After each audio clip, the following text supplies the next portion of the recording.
அனைவருக்கும் வணக்கம். இந்த பதிவில் உண்மையான வழிபாடு பார்ப்போமா? எப்படின்னா, ஒரு கோயிலில் ஒரு குரு தீப விளக்கு வழிபாட ஏற்பாடு செஞ்சுருக்காரு. அப்போ எல்லோரும் இறைவனுக்கு விளக்கேற்றுவதற்காக பலவிதமான விளக்குகளை எடுத்து இறைவன் முன் விளக்கேற்றி கொண்டிருந்தார்கள். அவர்கள் வரும் வழியிலே கொஞ்சம் ஒரு இடம் கொஞ்சம் இருட்டாகவும் கொஞ்சம் பள்ளமாகவும் இருக்கவும் சிலர் கால் இடறி அந்த இடத்துல கீழே விழ நேர்ந்தது.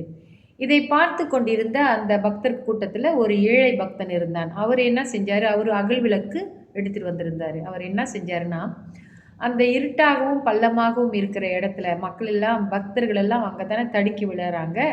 ஸோ இவர் போய் அங்கே அந்த விளக்கை ஏற்றி வச்சார், கொஞ்சம் வெளிச்சம் வர வச்சார்.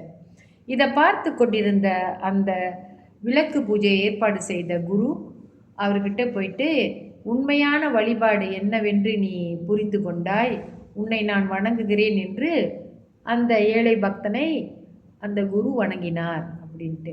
அப்போ இந்த கதையிலேருந்து நம்ம என்ன புரிஞ்சுக்கிறோன்னா, முதல்ல நம்மளுக்கு இருக்கிற அதாவது கஷ்டங்களை போக்குபவர்கள், மனிதர்களுடைய கஷ்டங்களை, பக்தர்களுடைய கஷ்டங்களை போக்குபவர்கள் தான் முதல் அந்த இறைவனுக்கு வழிபாடு செய்கிறார்கள் என்று சொல்கிறார்கள். இறைவனுக்கு முதல்ல கஷ்டப்படுறவங்களுக்கு உதவி செய்கிறது தான் நாம் செய்கிற உண்மையான வழிபாடு அப்படின்றது தான் இந்த கதையோட கருத்து.